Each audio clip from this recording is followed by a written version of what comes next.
Hey, how you doing? I'm Seth. I'm Will. And we're pretty excited today. Yeah. It's just another day to be alive, of course. But also because we are reviewing the KEF R3 Metas. Yep, got in the bad boys. They are here. They're here. So we're going to talk about the technology. Okay. We'll go over our demo content. And then we'll do kind of our conclusion of, what we heard, pros and cons, that sort of thing. We also want to thank one of our YouTube subscribers. Actually, I'd like to thank lots of people because we got lots of good comments and a couple of bad ones, but those guys can beat it. We had Mike from New York. Oh, Mike. Guy called us up and he goes, hey, you probably get lots of negative phone calls, but I just wanted to call you and say that I really appreciate what you guys are doing. Oh, wow. He had watched our Sonos video, how to fix Sonos, and it got him going. So Mike from 3,000 miles away. Yep. Thanks for the call. Shout out to Mike. Thank you. Glad you're rocking now. Yeah. So that's awesome. Let's talk about the KEF. So we've got in their R3 Metas. These are kind of their step up line from what you find with the regular Q series, which are these white towers over here. And a couple things about the technology. So first, they are a three-way design. You got the magic UQ or Uni-Q driver here. Yes. 1-inch aluminum tweeter. Yeah. 5 1/4-inch aluminum mid-range. And the magic behind Uni-Q and why they've patented it and all this stuff is when you have a regular speaker, you got a tweeter here and you got a driver here. Those things come at different angles and they're coming to a location at your ear. And the brain's got to do some math and some figuring, going, I got this sound coming from here, I got this here, it's going to the ear, I got to figure out distance and then provide you a sound. Oh, earthquake. Oh. Well, it's one of the downsides of living in Southern California. Yep. It's about to run out of here. But anyways, we were talking about Uni-Q before the earthquake. So by having your tweeter and your mid-range come from the same area, same point source, cuts down on the figuring your brain's got to do and can help to make things a little bit clearer. Clearer not necessarily with just you hearing that, hey, this sound's getting here first and this sound's getting here second, but more in what your brain perceives is where the sound is coming from. So that's what the whole idea of Uni-Q is about. You then have a high quality 6.5-inch driver, bass driver with these guys. Very solid, very inert cabinets. Oh yeah. So I mean, they're very high quality. You can tell just when you feel them and check out the drivers. 27.2 pounds. Got the cool link knob binding post technology in back instead of using the bridges in between.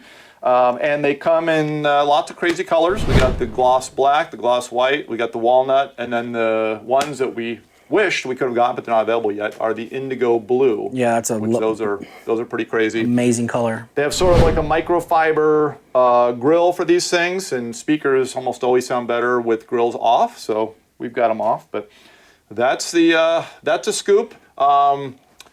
Relatively efficient, but we have talked to some dealers that have been powering them with pretty crazy stuff.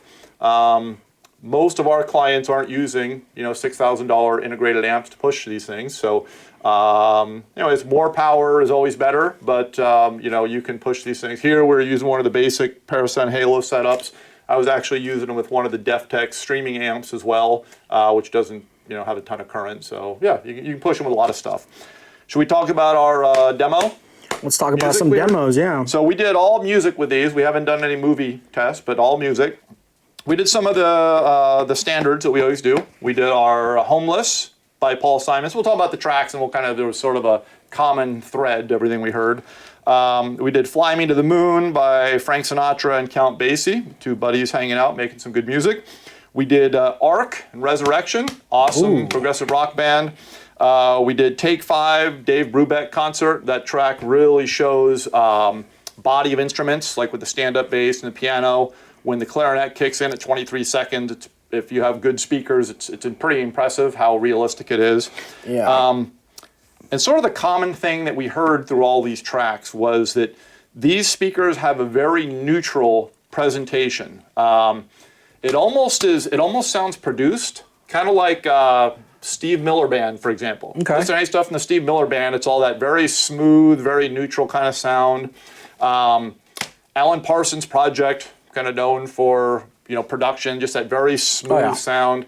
Mr. Bungle, aside from their first album, all their stuff that came after, same kind of thing, very smooth, where you just don't hear these high pitched sound. You don't have this giant crescendo of sound.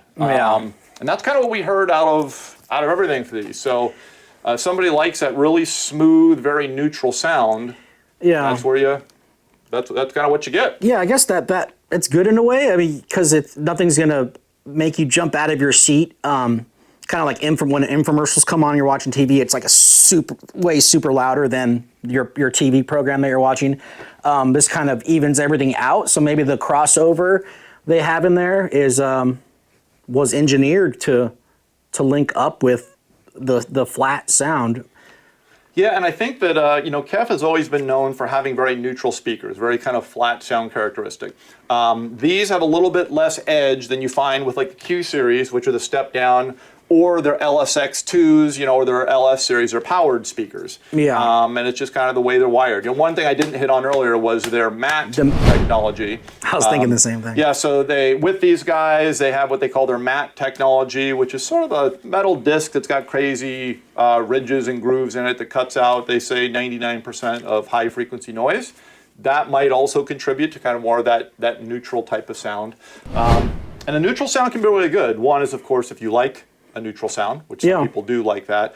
Also, depending on the room, if you've got a room that has a lot of high frequency ring, so if you've got tile, wood, windows, one of the areas I was testing these at my house, they're up on a mantle, kind of a high fireplace, and that sort of setting also having a speaker that has a lot of high frequency ring or noise isn't optimal. It's better to have a neutral speaker there. Yeah, and I guess for energy wise and fatigue for our ears and the speakers energy, if you have a flat crossover or engineered to be that way, it's going to be less fatiguing to the speaker if it's not producing way more bass or way more highs and mids.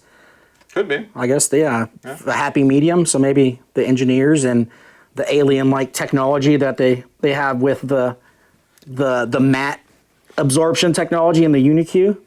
Could come from Planet QS4 or something like that. Yeah, definitely. A little alien.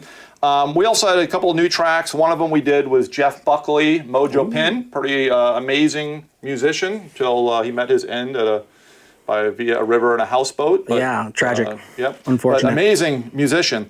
He's got a track called Mojo Pin, and in that track, and this is one of the things I heard with these speakers, is start of the track, he's singing some instruments, and then there's a bunch of kind of subtle conversation going on. And with that subtle conversation and some of the other tracks that we heard, some of our favorites, these kind of produce high frequencies in sort of an ethereal way, I guess, where it's playing the music, you've got stuff going on, and then you got your conversation kind of happening way out here. And it's kind of cool.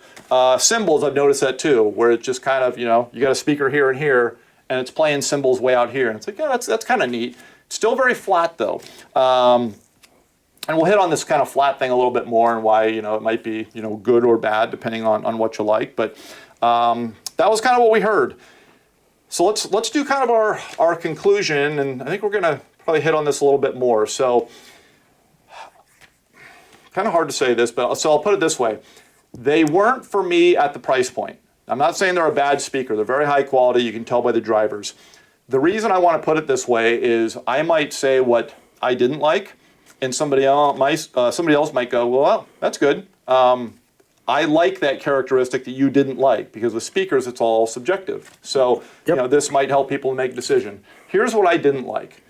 I like when I'm listening to higher end speakers, I like there to be something where magic happens.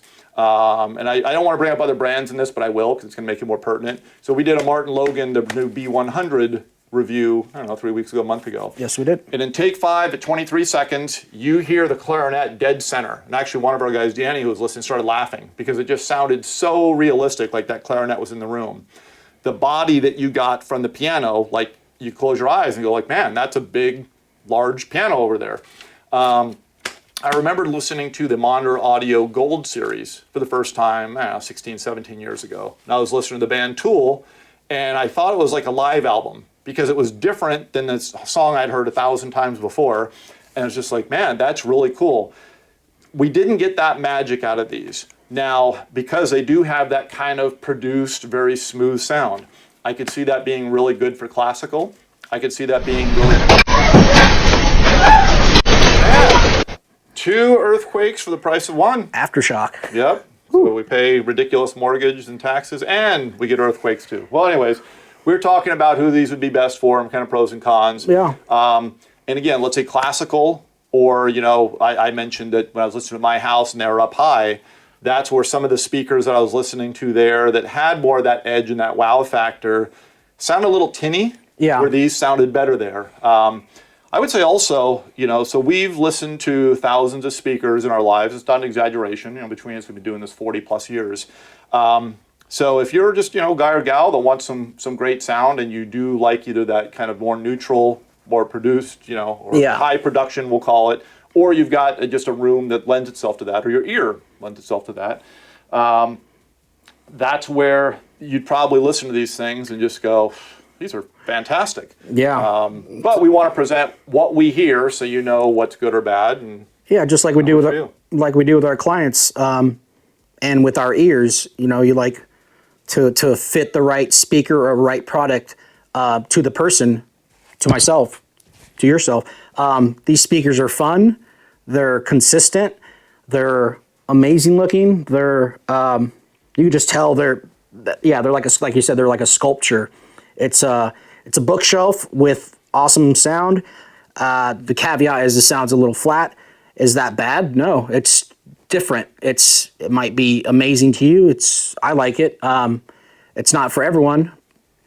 And with the stands, they also have the S3 matching stands, which they recommend to mate if you have room for them. If not, put them on a bookshelf or above a mantle. Yeah, I like what they're doing, especially design wise. On top of sound quality, it's amazing. yeah, we're looking forward to the Indigo Blues. I'm running off the stage here. This isn't quite the Indigo, but these are their LSX Yeah. 2s, and you know, kind of a crazy blue. These are going to coming out in even a crazier blue that's more of a gloss. Yeah, that looks pretty. And I mean, I can dang see cool. somebody buying them just as like a sculpture. It's like, oh, Yeah. a sculpture that produces sound. So anyways, Yeah. that's our take on the R3 Metas.